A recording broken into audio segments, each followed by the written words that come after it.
are live. This is episode 86 of the dog behavior questions. Getting close to 100. When we get to 100, I'm going to give away something. I don't even know what I'm going to give away, but it's going to be great.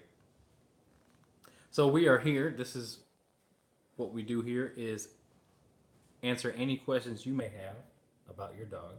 We try and help you out as best we can. This is totally free.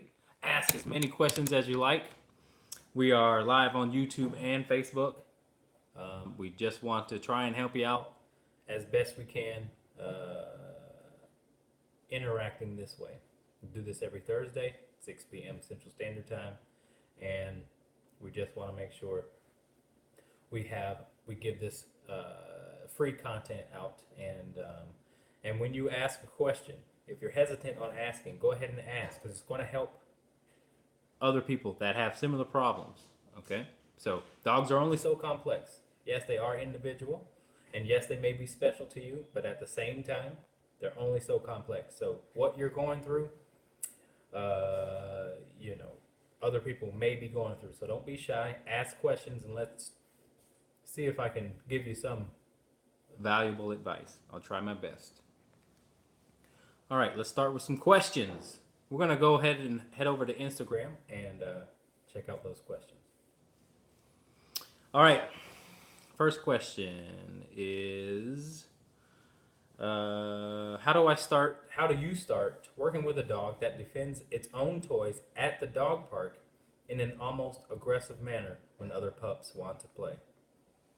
Well, I would say that what you would have to do in order to sort of alleviate that is teach the dog what OUT means, or out, or leave it, and then make it really reliable. And so you can start that when you're at your house, when your dog is playing with toys at your house. You should be able to go up, grab the toy, say out, or go up, and as you're approaching, say out, and the dog back away from it. And then, once you get good with that, that will transfer over when you go to the dog park, and you can kind of watch your dog. And when you watch your dog, get aggressive, or before it gets aggressive, you say that out word, and the dog should be able to listen to your commands. Okay, but you got to teach the dog with you first what that means, and then that transfers over really well when you're there with other dogs and your dog is there, teaching the dog out while other dogs. It'll teach the dog how to share, and then also if it gets ugly, go ahead and get on to him. Tell them no. That would be good. So I should say the questions for people who are watching live, you guys get the priority. If you guys ask the questions, I'm gonna go ahead and answer your question before I answer anybody else's. All right? Okay, got a question or a comment. I took Ben for a ride yesterday. He reacts to everyone he sees, e-collar and verbal correction immediately once he shows interest or after he reacts. I would say for Ben, I would keep him in a down so that you are halfway telling him to do something, right? He can still look at those people, but if he's reacting for a while, you should be able to completely tell him what to do, and he do it, so that he learns not to react. So I would say go ahead and put him in a down, period. No matter if he is going to react or not. Obviously, if he's reacting, then he's still not comfortable with the situation. So for a while, just put him in a down and require that he stay there. He can still look, obviously, but him having to do something will help him learn and help him understand that he can't do that stuff. All right. Thank you for your question. All right. Back to Instagram. Let's see. My dog is overly protective and a bit jealous. How do I get her to chill out? So when dogs get jealous or overprotective, what you have to do, what you have to concentrate on is building that dog's independence from you. You have to teach that dog that it's not necessary and it is not acceptable to become jealous or protective of you. When you should have the mindset that if you check out the situation, right? If you trust the situation, say your guests are over, and there's no need to protect, or there's no need to get jealous, then you should shoo your dog away to show your dog that you have control. Because if your dog is getting protective and or jealous, it could be a lack of confidence that the dog has in you and your ability to take care of the situation, which is why the dog may think it's okay for him to do so. So you have to take control of the situation, making him secure about you and him secure about himself. So I would give that dog something to do. Maybe tell him to go lay down on his bed when that situation occurs, so that the dog doesn't get jealous. If it gets jealous over another dog, then a rule of thumb that I follow is not to pet both at the same time, just one at a time. Shoo the other dog away. Give affection on your terms and not when the dog wants it all the time. All right. Thank you for your question. Hope that helps. Okay. Last question from Instagram.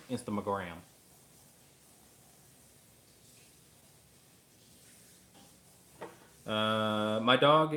Oh no, I already asked that one. Okay, here we go.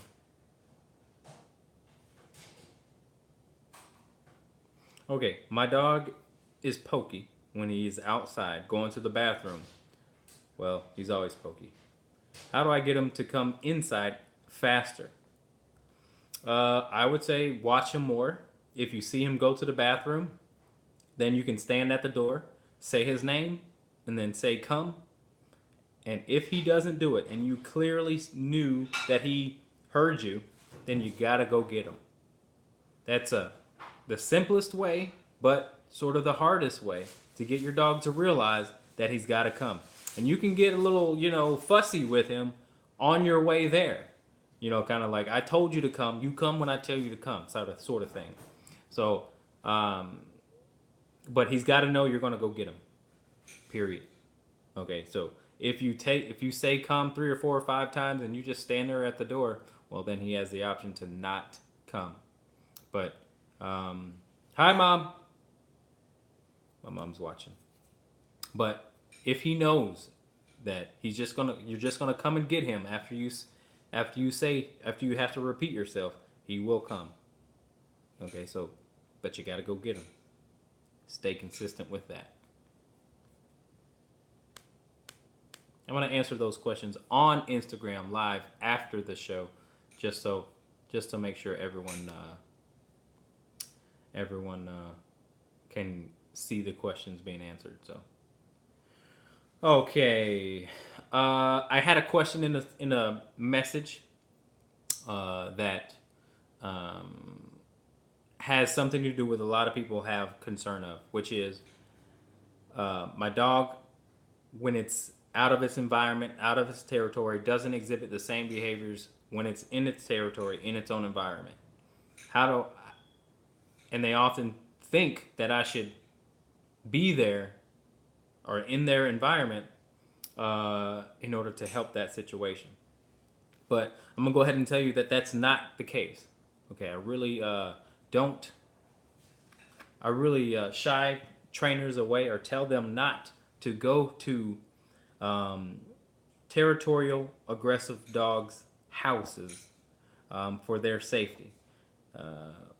Just because the dog exhibits aggression at the house does not mean we can't improve the behavior outside of the house, because the biting, the barking, the aggressive behavior is not what we're treating anyway. So the basics that we show you outside of the house, outside of the territory, are going to transfer over into the house. The house is the hardest part to get control over because they're the most comfortable there. And so, but It's also dangerous for dog trainers to go to an aggressive dog's house, even if it's just dog aggression. Any sort of aggression, you don't want to see it. You don't want to see it, and you don't have to see it to treat it. So, um, you know, you don't want to break up a fight, or you don't want to end up getting bit. But chances are very high when you do that. So that's why we bring people away from the environment. They're much less likely to bite. Away from their parents, much less likely to bite. You take away that protective factor, and you take away the territorial factor. So that's that. Okay. Questions on Facebook. Holy smokes. All right. How would you proceed? Let me get closer here. How would you proceed with acclimating a dog that resists the prong collar? He currently wears a harness and is a puller. I use a Springer for my dog, so we tried it with my friend's dog, and he laid down or sat and refused to walk. He did this. He also did this when we first using the harness. He's stubborn and anxious. Okay, Ursula. So what you would want to do is, when I have a dog, I have a dog in my kennel that does the exact same thing right now. So any protest, he just wants to lay down, bite at the leash, roll over, blah, blah, blah, blah, blah. What you have to do is work through that, okay? So there's a couple of things that you can do to help him work through that the quickest. And given your situation, it doesn't seem like it's specific to the prong collar, so that's good. It just seems like that's his personality. But sensitive dogs, you will sort of get more of a protest because, they go into their own head and they're like, oh God, what is this? So, but that doesn't seem like your case completely. So what you want to do is use your voice. I was just telling my 2 shadow students this. When you're working with a dog that is stubborn like that and refuses to do certain things, use your tools, but also use your voice. Your voice is gotta be there, and use whatever comes natural to you. So if a dog is laying down and has the prong collar on, and I have the leash in my hand, I'm gonna say, come on, and continue to do that, continue to do what I want, and let him know that doesn't get him anywhere. It's a waste of his time. It's a waste of his energy. So I'm going to go ahead and continue to work through his stubborn anxiousness or whatever it is, and make sure that we end on a good note, which means doing what we set out to do, which is walking. So walk. Make sure at the end of the day you can walk them, but talk them through it, and talk as naturally as you want. I mean, I say, come on. And then when he rolls, I'll say stop or no or whatever, and work him through it, talk him through it verbally. The only other big factor is, which again may not seem like that's your dog, but when you're dealing with dogs that are sensitive to the prong collar, they are going to really argue with tension. So you'll notice if the leash is tense, the dog will react more. And then when the leash is not tense, they are okay with it. And so you have to have that mixture of, and this will cover all dogs, no matter how sensitive they are or not. The most sensitive dog with the prong collar, this will cover all of those. You have to have the right combination of your voice, leash pressure, and no leash pressure. And again, depending on how sensitive the dog is and how stubborn the dog is. So those are like kind of 2 of the hardest attributes, personality-wise or temperament-wise, that a dog can display. You're stubborn and you're also sensitive. Wow. We have to work through your sensitivity, and we also have to work through your stubbornness. So, anyway, I hope that helps. Okay, Jody. So, say a person in your neighborhood ties out their dog all the time. Oh, wait a minute. Is it possible to train a person like a dog?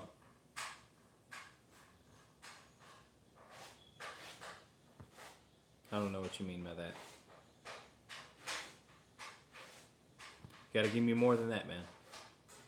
All right. How would you build more trust with your dog? Take your dog through any situation where they think they're afraid of, and guide them through it. For example, swimming. Some dogs are afraid of the water, afraid to go in and actually go into the deep water. Buy a life vest for your dog and take your dog swimming. That's how you can build trust. Some dogs don't like the treadmill. Get your dog on the treadmill. That'll build trust. Whatever your dog fears, and they have absolutely no reason to fear it, like it won't cause it harm, and you can work your dog through that situation, that's how you build trust with your dog. The Dremel. Doing nails. It's a loud thing. It's foreign. It's weird. It feels weird. Get your dog to completely be compliant with that. That's how you build trust. If you have a smaller dog, you can pick them up and put belly up to the belly up to the sky, and then tell them to relax, and don't stop until they actually relax. That's a sign of a good relationship, a good trusting relationship. So anything that you can find that's sort of weird or different, or makes them nervous, work through those situations, and that's how you build trust. All right. Thank you for your question. All right, back to Jody's question. All right, so say a person in your neighborhood ties out their dog all the time. It has a rundown old doghouse and looks like usually water. That's it. I consider that negligence. Do you try to talk grouchy to the old owner, who is never sober, by the way, or call the police or animal control? I can't stand it. I'd call animal control. That's what I would do, Jody. Yeah, there's probably some form of neglect there. So, that's what I would do. Okie dokie. Next question. I put Django in his place when someone comes over. Only people he knows have come over.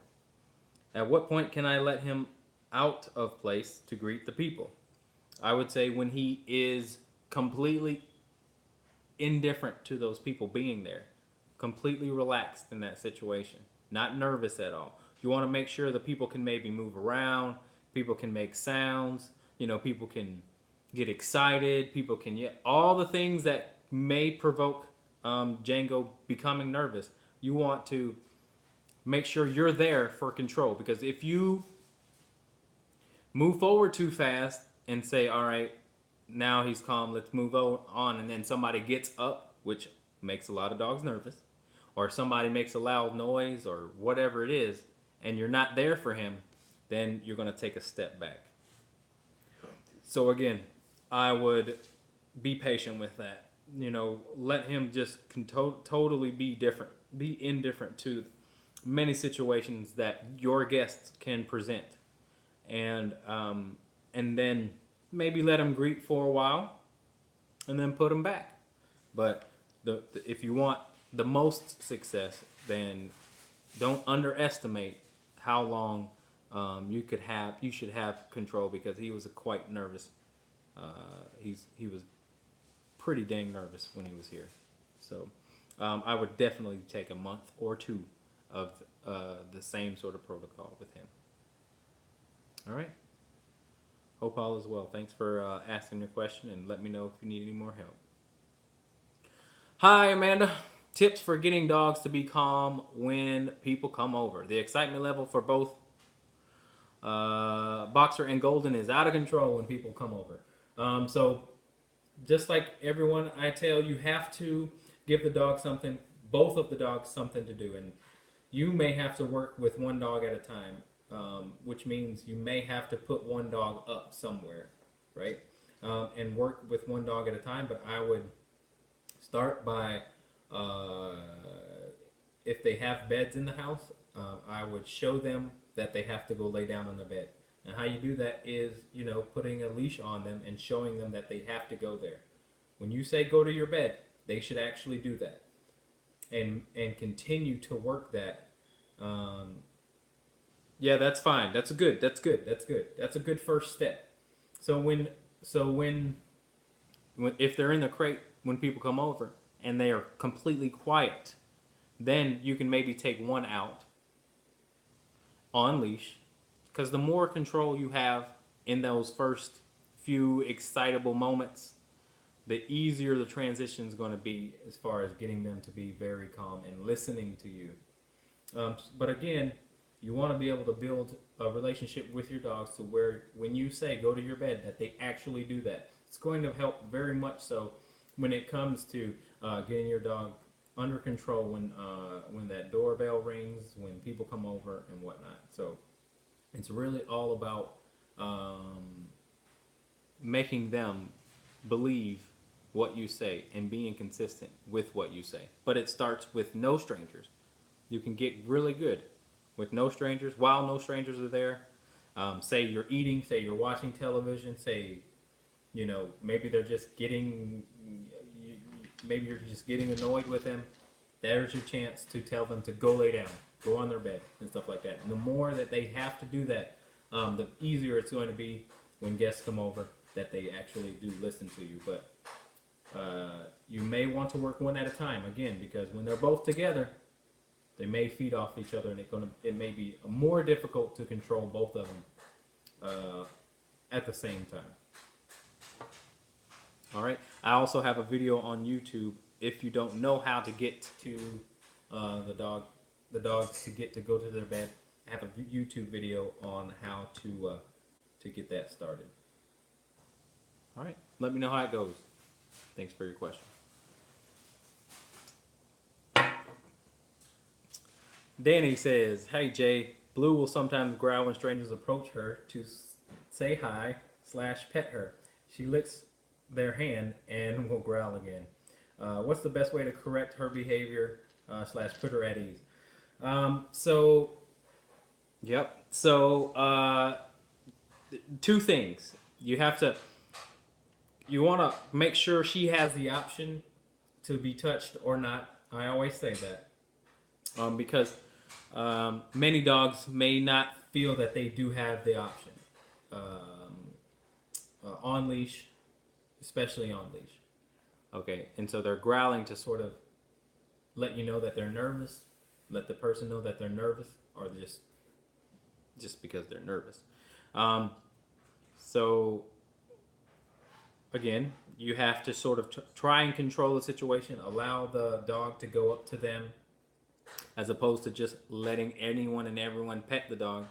And then the other thing is give her something to do before she is allowed to be, greeted, like sit or something, because security comes with a little bit of structure. So if you give her something to do, she may take that as, okay, this is a good situation. This is a safe situation because my mom kind of took control in that situation.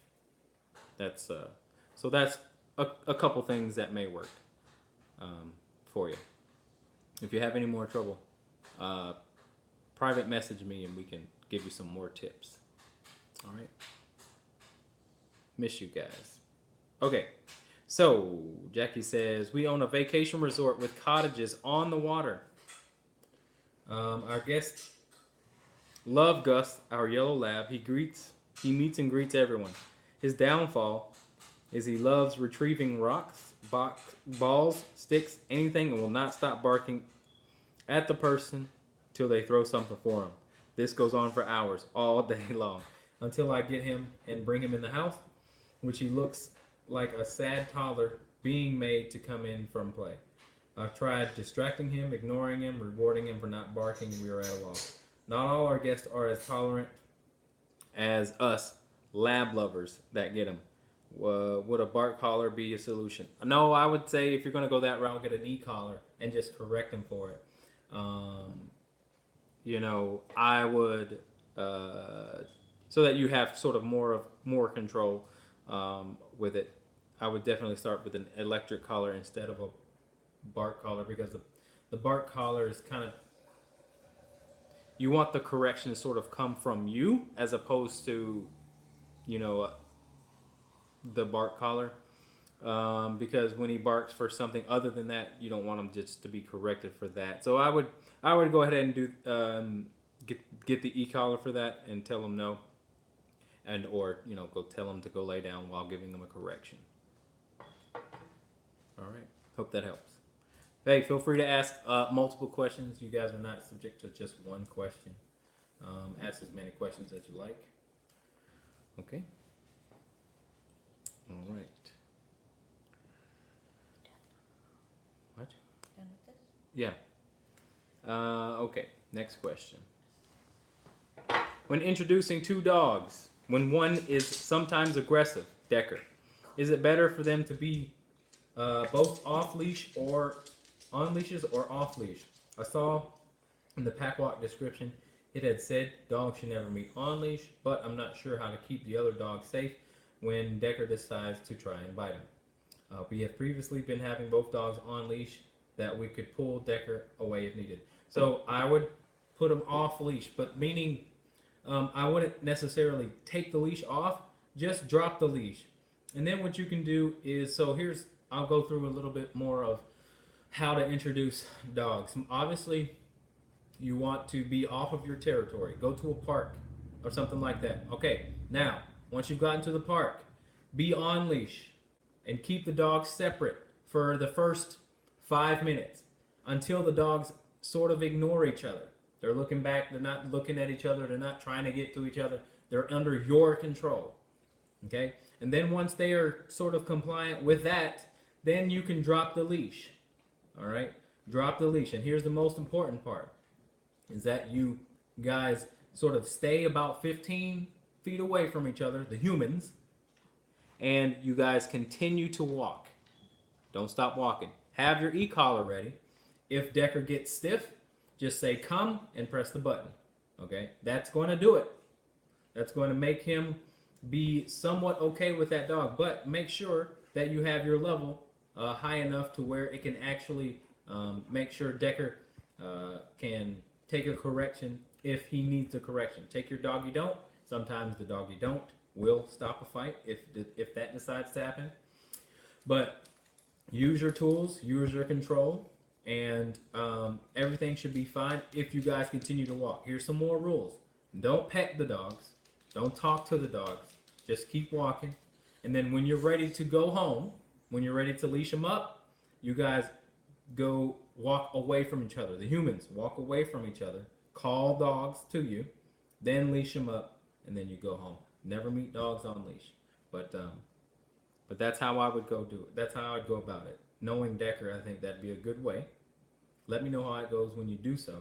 But make sure e-collar is charged on, and so that you can guide him if he decides to not listen to you, because it's got to listen to you, or decides to get into some gangster stuff. All right, thank you for your question. Is it best to greet dogs on neutral grounds? Yes, it is. How do you keep your dog from jumping on people when first meeting them? Also, how do you get a dog to not be so mouthy, i.e. he will try to lick people or get things from their hands and his mouth? Keep the dog on leash and use some sort of tool to make sure he knows that that's not okay. Okay, whether it be a prong collar, whether it be a doggy don't, whether it be I don't care what it is, but he's got to make sure he knows that that's not okay. So a correction from you would be the most important, and then control when he meets people has got to come from you. He won't do any of that nervousness, because that's kind of controlling nervousness crap when they're jumping and licking and mouthing. The next step, that's very close to the dog biting then. Okay, so make sure you stay in control right there. Okay, the first 5 minutes, if you guys can control that, you guys will have much easier time when it comes to your dog reacting to humans when people come over. All right, take control. They're they're going to do it, or you're going to do it. You guys do it so they don't have to. All right? Thank you for your question. Okay. Question is for Kylie. My 2-year-old German Shepherd does great at doggy daycare, bark and brew, any group of dogs. But if we're on a walk or even waiting to get checked into the doggy daycare and she sees a single dog, she will bark and pull. What's the best way from doing that? Get a prong collar, get a Herm Springer prong collar, and then watch my video, How to Walk, on YouTube. All right, the dog needs more guidance from you, needs to be able to be reached from you, and in turn, trust will be developed. But the dog has to trust you. Now, this is what you can't do. This is what you have to do, actually, to maintain that trust on leash. Okay. You cannot let other dogs come up to you. The dog is nervous about other dogs coming up while the dog is on leash. Why does the dog not do that when it's off leash? Simply because the dog can get away, can walk away. But when it's on leash, it's trapped. And so it's paramount that you keep dogs away from her, away from the dog. Never meet dogs on leash. That's why I say that. Okay. Thank you for your question. All right. Oh, we got a question live. April. Wow, long time client. Okay. Hey parents, got a new puppy. What are your best puppy tips? Do you suggest them dominating him by holding him down? That's their attempt. I'm asking the profession. Zeke is doing better. Okay. I'm glad Zeke is doing better. Your parents got a new pup. What are your best puppy tips? Keep the leash on the dog in the house. Limit the amount of free roam the dog has in the house, especially unsupervised. And teach the puppy patience when it comes to in and out of the crate. The crate training is very important, not only just for peeing and pooping in the house or not peeing and pooping in the house, but getting the dog to understand that the crate is a time of quietness and no whining should be there. No barking should be in there. A very simple thing, but very important thing and very tough thing for people to do. Why do small dogs pee in their crate? All dogs would pee in the crate. Doesn't matter the size. So why do dogs pee in the crate? Because they're not crate trained properly.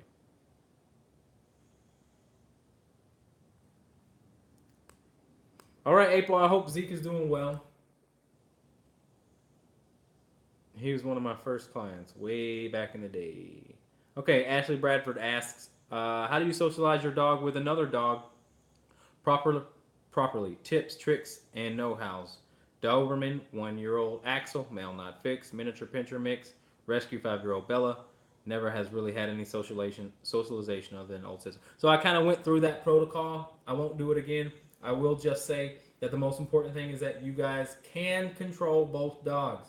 They have to know that verbally they have to stop any potential stiffness. But just like with guests, if you can control the first 5 minutes of the unknown, like who are you? Who are you? If you can control that, you have a much better, easier time getting them to get to know each other.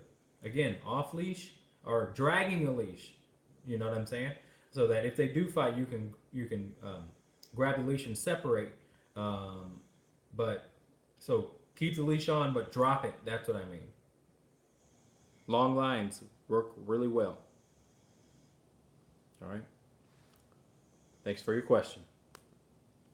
Okay, next question. Keep him on leash and control him that way? Yeah, I would keep the puppy on leash for sure. You're teaching the dog how to act inside. More structure at first will help overall teaching the dog how to or what to do and what not to do inside the house. All right, when our boxer gets to the vet, he's really shaky, scared, and he growls. The other day you were talking about dogs being disrespectful, but I don't remember recommendations. I have been letting him stick close to me and I make him lay down, but he continues to growl. I'm worried I enable him. I tap his collar to divert what he is focusing on, but it only stops for a minute. Do you have any additional recommendations? Yeah. So so you can build trust that transfers over in that situation or in any situation at home. Make that dog face being uncomfortable at home in a safe environment. Um, Simulate what it would be like at the vet's office. Okay. Um, Obviously, currently how vets introduce themselves, how some vets introduce themselves is completely wrong. And they're asking for nervousness. It's like, ugh, don't walk into the room and mind my dog. Just don't pay attention, and everything will be fine. I had to tell you that I just took my dogs in for their rabies, both of them, and I told them before I got there, um, I'm going to be able to hold my dogs because my dogs trust me, and don't say hi to them. Don't try to make friends with them. Don't try to give them treats. Just give them a shot and let's go. And I hold my dogs because, again, they trust me to hold them. But I'm talking to them too. So you really want to, again, look for opportunities to make your dog really comfortable with something that looks similar to what the vet would present, like a bath. If your dog is squirmy in the bath, that's a perfect opportunity to get your dog to really stay still and trust you. And it sort of simulates what it'd have to do at a vet. I always turn my dog's head away from the vet. They usually work from the back. Okay, that's one thing. And then if I have to go further than that, I put a muzzle on my dogs or my clients' dogs just for peace of mind. But my hand's on their collar, and they are not to turn their head whatsoever. And I'm talking them through it. Once they relax, if I can feel that they relax, I'll say good. If I feel them tense or start to turn or growl, I'll say no, stay. Okay, and you can practice those things right there with when you're bathing your dog, when you're doing your dog's nails, whatever. Your dog should be able to do those things, and if it can do those things, then you have a much better chance to control your dog at the vet. All right, a much better chance. So, and then the next step would be, if your dog is fine with that, right? Get a guest, get a stranger to that you trust to fake some sort of exam or physical exam. Again, have your hand away from, have the dog's head away from the guest. Let the guest come in and maybe feel up the dog. You should be able to handle your dog in any way possible, right? If the dog is sitting, you should be able to grab from underneath the belly and stand up the dog without him protesting, squirming, and getting all antsy. You should be able to grab your dog's paw, and if it gets antsy, you say stay, and the dog actually relax. Those sort of things, that type of control is going to transfer over very well when it comes to the vet. I promise you. Even dogs that I train, I don't even train that that scenario, right, at my training, but the dogs that I go to the vet with trust me enough. When I say stay, they've heard that enough now, and then they sort of relax and let things happen and not try and bite the vet.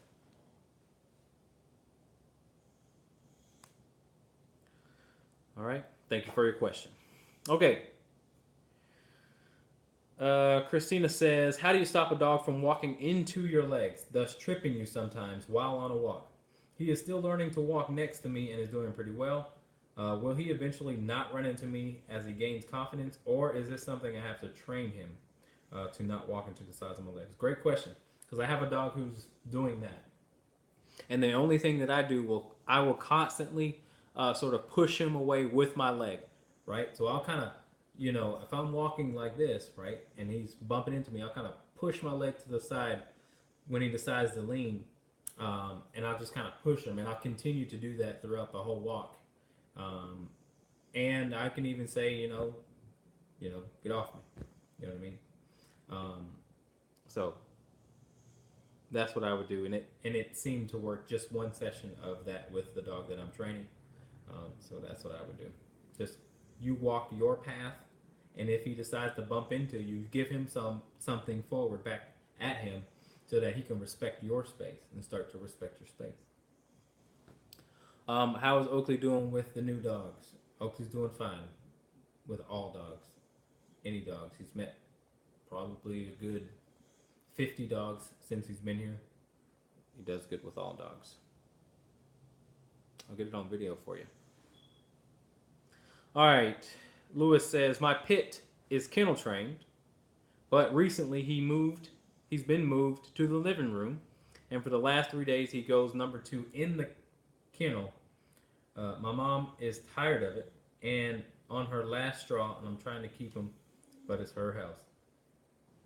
All right, so you got to make sure you're first and foremost teaching the dog or making sure you're feeding the dog on a schedule, and then learning sort of the schedule of the digestive system of this dog. Okay, if the dog is going, at the same time during the day, then just feed him at night, and then let him go pee and poop before you go to bed outside, right? Just feed him once a day if he's an older dog, or feed him less. But you got to learn his schedule, get him out according to that. If he's in the kennel for more than 3-4 hours, then you can't really blame him, depending on how old he is. But still, shouldn't go that long without being outside. All right, thanks for your question. Tiffany says, my dog chews everything. I have to keep everything out of reach. What you have to do is correct him for chewing. Anything that he does bad, give him a correction. Tell him no. If telling him no doesn't work, then you have to add a tool, like a squirt bottle, a doggy dump, an e-collar correction, something like that. All right. Thank you for your question. Can you work a dog through dog-on-dog aggression without another calm dog? No. I'm just kidding. We've had one dog, and it is difficult to find a friend with a dog they are willing to work with us on. I mean, maybe. I don't know. Try muzzling your dog.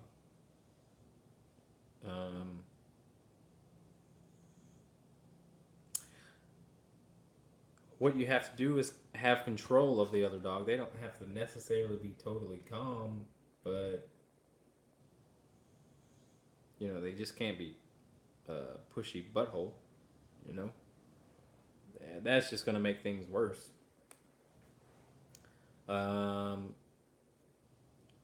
See if you can find a friend with an older dog, but keep a muzzle on your dog so that your dog can't hurt the other dogs.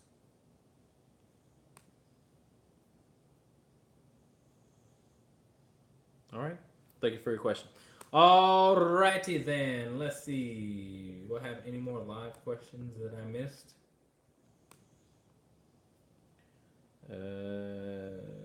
Don't think so. All right, guys. Well, get your last questions in.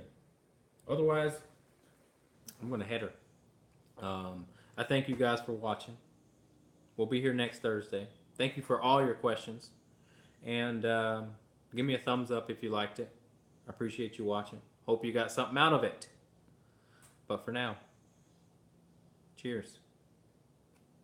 See you guys. Thanks for watching.